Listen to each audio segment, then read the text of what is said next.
بسم الله الرحمن الرحيم يا أيها الذين آمنوا كتب عليكم الصيام كما كتب على الذين من قبلكم لعلكم تتقون আল্লাহ রাব্বুল আলামিন কোরআনুল কারীমের ভাষায় সুন্দর করে ঘোষণা করে দিয়েছেন। মাত্র একটি আয়াতের মাধ্যমে আল্লাহ তাআলা পবিত্র মাহে রমজানের রোজাকে ফরজ করে দিয়েছেন। বলুন সুবহানাল্লাহ। কয়টা আয়াতের মাধ্যমে? মাত্র একটি আয়াতের মাধ্যমে আল্লাহ রাব্বুল আলামিন এই পবিত্র মাহে রমজানের রোজাকে ফরজ করে দিয়েছেন। আর আল্লাহ রাব্বুল আলামিন 82 জায়গায় নামাজের কথা ঘোষণা করে দিয়েছেন, পাশাপাশি যাকাতের কথা ঘোষণা করে দিয়েছেন। এ ব্যাপারে আমাদের খুবই উদাসীনতা। আল্লাহ রাব্বুল আলামিন বলেন, ইয়া আইয়ুহাল্লাযীনা আমানু কুতিবা আলাইকুমুস সিয়াম কামা কুতিবা আলাল্লাযীনা মিন ক্বাবলিকুম লাআল্লাকুম তাত্তাকুন। যে হে ঈমানদারগণ, আমি আল্লাহ রাব্বুল আলামিন পবিত্র মাহে রমজানের রোজাকে তোমাদের জন্য লিখে দিলাম, তোমাদের জন্য ফরজ করে দিলাম। বলুন সুবহানাল্লাহ। কাদের জন্য? উম্মত মুহাম্মাদের জন্য। কিন্তু এই রোজা পাওয়ার পরেও যদি কোনো আদম সন্তান তারাবির নামাজ আদায় না করে, জিকির আজকার না করে, কোরআন তেলাওয়াত না করে, মিথ্যা চুগলখড়ি যদি না ছাড়তে পারে, ওই ব্যক্তি শুধু না খায় থাকা ছাড়া কোনো উপায় নাই। এই কারণেই আল্লাহ তাআলা ঘোষণা করলেন যে এই রোজা, এই সাওম আমি শুধু তোমাদেরকে নয়, বরং তোমাদের পূর্বে যে সকল নবী পয়গম্বর এসেছিলেন আমি তাদের উপর দিয়েছিলাম। বলুন সুবহানাল্লাহ। এ দেওয়ার কারণটা কি? উদ্দেশ্য না আছে না নাই? আল্লাহ তাআলা বলেন লাআল্লাকুম তাত্তাকুন। আমি আল্লাহ রাব্বুল আলামিন তোমাদেরকে রোজা রেখে বিধান করে দিলাম এই কারণে যে তোমরা দুনিয়ার বুকে এসে আল্লাহকে কতটা ভয় করতে পারো, এই ভয় যেন তোমরা অর্জন করতে পারো। এই কারণেই আমি আল্লাহ রাব্বুল আলামিন এই পবিত্র মাহে রমজানের রোজাকে ফরজ করে দিলাম। বলুন সুবহানাল্লাহ। আল্লাহ তাআলা বলেন শাহরু রমাদানাল্লাযী উনজিলা ফীহিল কুরআন হুদাল লিন-নাসি ওয়া বায়্যিনাতিম মিনাল হুদা ওয়াল ফুরকান। আমি আল্লাহ রাব্বুল আলামিন পবিত্র মাহে রমজানে এই কোরআনুল কারীমটা নাযিল করে দিয়েছি। এই কোরআনটা হলো হিদায়াতের বাণী হিসেবে। বলুন সুবহানাল্লাহ।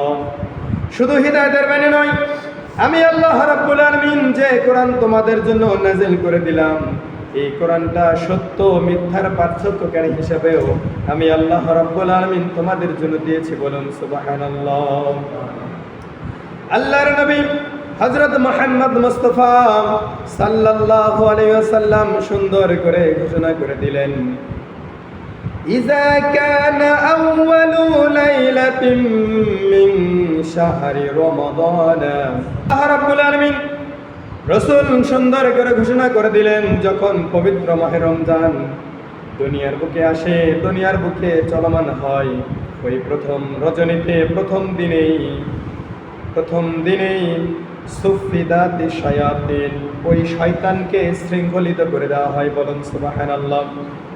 শয়তানকে আবদ্ধ করে দেওয়া হয়, বন্ধ করে দেওয়া হয়, যাতে করে মানুষকে আর যেন শয়তানের ওয়াসওয়াসা দিতে পারে না। আল্লাহ রাসূল বলেন, শুধু তাই নয়, ওয়া মারাদাতুল জিন্নি ওয়া গুল্লিকাত আবওয়াবুন নার, দোজখের দরজাগুলো বন্ধ করে দেওয়া হয় আর উশৃঙ্খল শয়তানকে শৃঙ্খলিত করে দেওয়া হয়। বলুন সুবহানাল্লাহ। ফালাম ইফতাহ মিনহা বাবুন ওয়া ফুতিহাতি আবওয়াবুল জান্নাহ ফালাম ইউগলাক মিনহা বাবা। আল্লাহ রাব্বুল আলামিন রাসূল ঘোষণা করে দিয়েছেন, যখন পবিত্র মাহে রমজান আসে আমি আল্লাহ রাব্বুল আলামিন জান্নাতের দরজাগুলো ওপেন করে দেন। বলুন সুবহানাল্লাহ। তাহলে জান্নাতের দরজাগুলো কি করে দেয়? খুলে দেয়, ওপেন করে দেয়। এইটা রমজানের শেষ পর্যন্ত আর কখনো বন্ধ করা হয় না। আর জাহান্নামের দরজাগুলো বন্ধ করে দেওয়া হয় রমজান শেষ হওয়া পর্যন্ত, সেটা বন্ধ করেই থাকে, আর খুলে দেওয়া হয় না। বলুন সুবহানাল্লাহ। তাহলে এত বড় নিয়ামত আল্লাহ রাব্বুল আলামিন এই পবিত্র রমজান মাসে আমাদের জন্য নাযিল করে দিয়েছেন। বলুন সুবহানাল্লাহ। শুধু তাই নয়, আল্লাহ রাসূল ঘোষণা করে দিলেন, যদি কোনো আদম সন্তান এই পবিত্র মাহে রমজানের কোরআনুল কারীমের একটা আয়াত তেলাওয়াত করে, ওই একটা আয়াতের বিনিময়ে ওই ব্যক্তির আমলনামায় 10টা করে নেকি দান করা হয় অন্য সময়। কিন্তু পবিত্র মাহে রমজান যখন আসে, এই রমজান মাসে তার আমলকে 70 থেকে শুরু করে 700 গুণ পর্যন্ত বৃদ্ধি করে দেওয়া হয়। বলুন সুবহানাল্লাহ। তাহলে কোরআনুল কারীম যদি এই রমজান মাসে কোন আদম সন্তান একবার খতম করতে পারে, তাহলে অন্য মাসে 70 থেকে 700 গুণ পর্যন্ত বৃদ্ধি করে দিবেন কে? তাহলে এত বড় মর্যাদা যেই মাসে, এই মাস পাওয়ার পরেও যদি কেউ মনে করে যে রোজাটা আমার জন্য একটা বোঝা, অতএব এই রোজাটা কবে যাবে তো কতক্ষণ আমি শান্তি পাই, বলেন তো ও কি মুসলমান ও মুনাফিক নাকি ওই ইহুদির বাচ্চা? যদিও সে আগাকাটা মুসলমান হয়, নামধারী মুসলমান হয়, কিন্তু আল্লাহ তাআলার কাছে ওই মুসলমানের কোনো দাম থাকবে? কখনো থাকবে না। আল্লাহ রাসূল ঘোষণা করে দিয়েছেন, রোজাদার ব্যক্তিদের জন্য আমার কাছে সৌভাগ্য, আমার কাছে আনন্দের বিষয় হলো 2টা।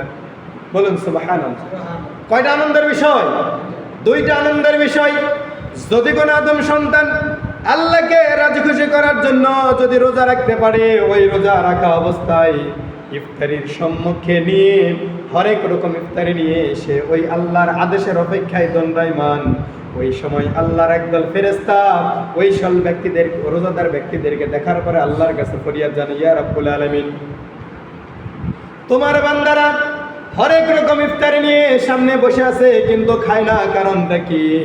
তখন আল্লাহ রাব্বুল আলামিন গর্ববোধ করে ওই সকল ঈমানদারদের জন্য, ওই সকল রোজাদার ব্যক্তিদের জন্য গর্ববোধ করে আল্লাহ তাআলা বলেন, হে আমার ফেরেশতারা, তোমরা দেখো আমার অগণিত মুসলমান ঈমানদার বান্দারা, তারা হরেক রকম ইফতারি নিয়ে আমার সময়ের অপেক্ষায় বসে আছে। এর কারণ হলো এখনো মাগরিবের ওয়াক্ত হয় নাই, এখনো ইফতারি খাওয়ার সময় হয় নাই। অতএব তোমরা দেখো এই সকল বান্দাদেরকে আমি এই কারণে সৃষ্টি করেছি, তারা একমাত্র আমার গোলামি অর্জন করার জন্য, আমার দাসত্ব অর্জন করার জন্য, আমার দায়িত্ব পালন করার কারণে ওই সকল ব্যক্তিরা এখন ইফতার করে নাই, অথচ ইফতারি নিয়ে সামনে বসে আছে। বলুন সুবহানাল্লাহ। এই কারণে আল্লাহ রাসূল ঘোষণা করে দিয়েছেন, রোজাদার ব্যক্তিদের জন্য হলো আনন্দ 2টা। একটা, পৃথিবীতে যদি কোনো আদম সন্তান ইফতারি সামনে নিয়ে আল্লাহর কাছে ফরিয়াদ জানাতে পারে, আল্লাহ রাব্বুল আলামিন সঙ্গে সঙ্গে তার ফরিয়াদটা কবুল করে নেন। বলুন সুবহানাল্লাহ।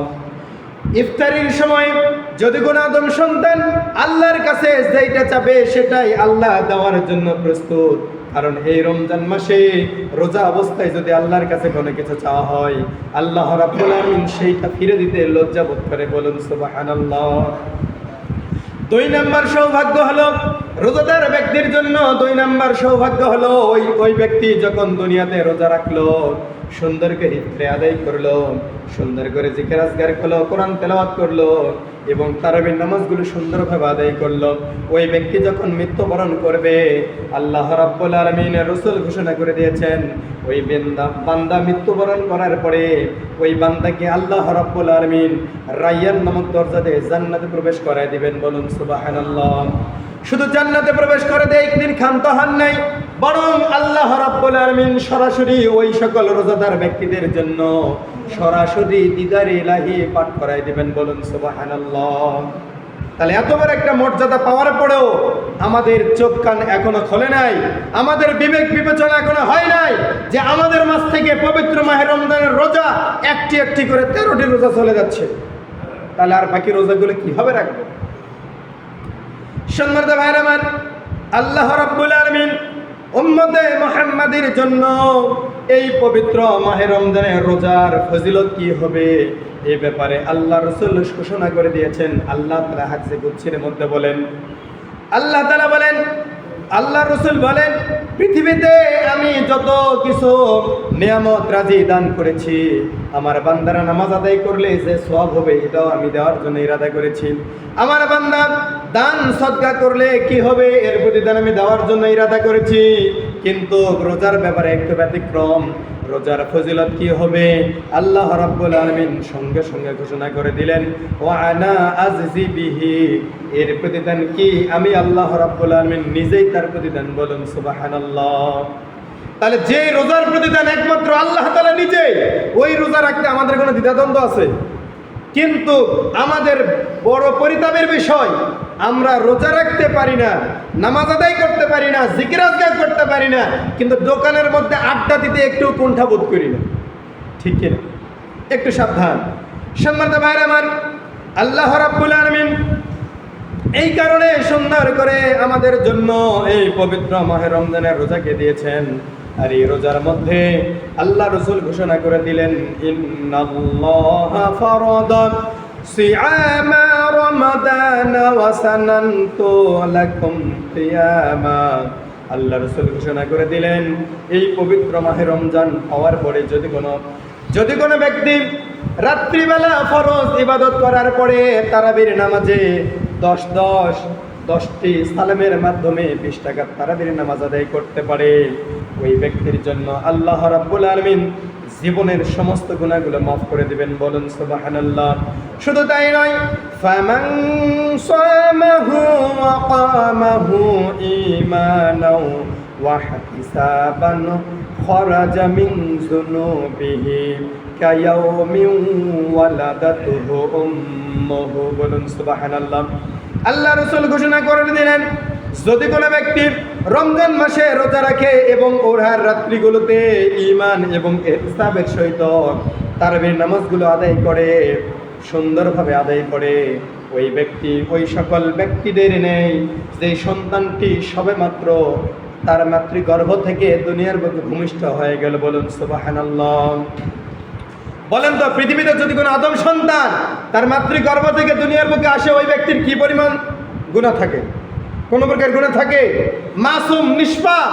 আল্লাহ রাব্বুল আলামিন রাসূল ঘোষণা করে দিলেন, যদি কোনো ব্যক্তি রমজান মাসের রোজাগুলোকে সুন্দরভাবে আদায় করতে পারে, তারাবির নামাজগুলো আদায় করতে পারে ঈমানের সাথে, ইহতিসাবের সাথে, তাহলে আল্লাহ রাব্বুল আলামিন ওই মাসুম সন্তানের মতো আল্লাহ রাব্বুল আলামিন এই সকল রোজাদারকে মাফ করে দিবেন। বলুন সুবহানাল্লাহ।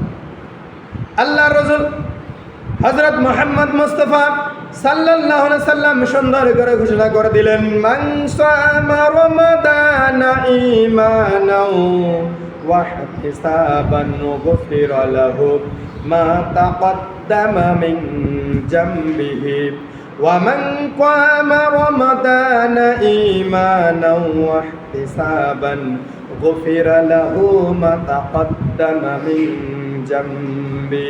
বলুন সুবহানাল্লাহ। আল্লাহ রাসূল ঘোষণা করে দিলেন, যদি কোনো ব্যক্তি ঈমানের সাথে, ইহতিসাবের সাথে পবিত্র মাহে রমজানের রোজাগুলো রাখে, ওই ব্যক্তির অতীত জীবনের সমস্ত গুনাহগুলো আল্লাহ রাব্বুল আলামিন মাফ করে দিবেন। বলুন সুবহানাল্লাহ। শুধু তাই নয়, ঈমানের সাথে, ইহতিসাবের সাথে, সহিহ নিয়তে যদি কোনো আদম সন্তান রাতের বেলা কিয়ামুল লাইল আদায় করতে পারে, তারাবির নামাজ আদায় করতে পারে, তাহাজ্জুদ নামাজ আদায় করতে পারে, ওই ব্যক্তির আমলনামায় আল্লাহ রাব্বুল আলামিন তার জীবনের সমস্ত গুনাহগুলো মাফ করে দিবেন। বলুন সুবহানাল্লাহ। আল্লাহ রাসূল আর ঘোষণা করে দিলেন, কিয়ামতের দিন আল্লাহ তাআলার সাথে সরাসরি দুইটা বস্তু কথা বলবে। বলুন সুবহানাল্লাহ। কয়টা বস্তু? দুইটা বস্তু কথা বলবে। আল্লাহ তাআলা বলেন, একমাত্র আল্লাহ রাসূল ঘোষণা করে দিলেন, কিয়ামতের ময়দানে আল্লাহ তাআলার সাথে সরাসরি ঝগড়া করবে, কথা বলবে দুইটা বস্তু। একটার নাম হলো সাওম, আর একটা হলো কোরআনুল কারীম। বলুন সুবহানাল্লাহ। রোজা এবং কোরআনুল কারীম বান্দার পক্ষে সরাসরি সাবেত করবে আল্লাহ তাআলার কাছে। রোজা সুন্দর করে বলবে, ইয়াকুলুস সিয়ামু আই রাব্বি মানাআতুহু আত-তাআমা ওয়াশ শাহাওয়াতি। সুন্দর করে বলবে, হে পরওয়ারদিগার, এই ব্যক্তিকে আমি দিনভর পানাহার থেকে, যাবতীয় সমস্ত কামনা বাসনা খারাপ কাজ থেকে আমি তাকে বিরত রেখেছি। অতএব আল্লাহ রাব্বুল আলামিন আপনি আমার দোয়াটা কবুল করুন। বলুন সুবহানাল্লাহ। যদি কোনো বান্দার পক্ষে স্বয়ং সরাসরি রোজা যদি তার পক্ষে কথা বলে, বলেন তো রোজা কি আল্লাহর কথা মনে হয় শুনবে না? শুনবে কি না? এখন অনেকের মনে হতে পারে রোজা আবার কথা বলবে কিভাবে? আমরা তো রোজা রাখি, রোজা কথা বলবে কিভাবে? আহকামুল হাকিমিন আল্লাহ রাব্বুল আলামিন ওই সিয়ামকে যদি কথা বলার সামর্থ্য দান করেন, বলেন তো কথা কি বলতে পারবে না? ওই সিয়ামকে যদি যেটাই বলবে আল্লাহ শুধু বলবে কুন ফায়াকুন, সঙ্গে সঙ্গে সেটা হয়ে যাবে। বলুন সুবহানাল্লাহ। তারপরে বলা হচ্ছে ওয়ায়াকুলুল কুরআনু মা'না, রাসূল ঘোষণা করে দিলেন কোরআনুল কারীম আল্লাহর সাথে সরাসরি এইভাবে ফরিয়াদ করবে, হে পরওয়ারদিগার, এই ব্যক্তিকে আমি রাতের বেলা ঘুম থেকে বিরত রেখেছি। কি থেকে বিরত রাখছে? ঘুম থেকে বিরত রেখেছি। ঘুম থেকে বিরত রেখে এই বান্দা ঘুমাতে যায় নাই, বরং আমাকে তেলাওয়াত করেছে। আমার প্রতিটা অক্ষরের বিনিময়ে 70 থেকে 700 গুণ পর্যন্ত সে নেকি নিতে চায়, এই কারণে আমাকে অধ্যয়ন করেছে। অতএব আল্লাহ রাব্বুল আলামিন আমি কোরআনুল কারীম এই রোজাদার ব্যক্তির পক্ষে সুপারিশ করতেছি, আপনি আমার সুপারিশ কবুল করুন। বলুন সুবহানাল্লাহ। আল্লাহ কি কোরআনের কথা শুনবে না? আল্লাহ যদি কোরআনের কথা শোনে, আমরা যদি কোরআনের শাফাত পাইতে চাই, তাহলে আমাদেরকে দুইটা কাজ করা লাগবে। একটা হলো কোরআন তেলাওয়াত করা লাগবে, দুইটা হলো রোজা রাখতে হবে। বলুন সুবহানাল্লাহ। এখন বলেন তো, আমাদের মধ্যে রোজা রাখার বিভিন্ন শ্রেণী বিভাগ রয়েছে। কেউ হলে ইফতারি খাওয়ার জন্য রোজা রাখে, কেউ মানুষকে দেখানোর জন্য রোজা রাখে, কেউ আত্মীয় স্বজনের বাড়িতে যাবে এই কারণে রোজা রাখে, আবার কেউ মানুষে কি বলবে এই কারণে রোজা রাখে, আবার কেউ ইফতারিতে ভিড় করার জন্য রোজা রাখে, আবার কেউ না খেয়ে থেকে মানুষকে দেখানোর জন্য রোজা রাখে। ঠিক কিনা? তাহলে আমাদের শ্রেণী কতগুলো হয় এটা হিসাব করে পাওয়া যাবে না। কিন্তু আল্লাহ ঘোষণা করে দিলেন, রোজা আমার জন্য, আমি এর প্রতিদান দিব, আমাকে রাজি খুশি করার জন্য তোমরা রোজা রাখো।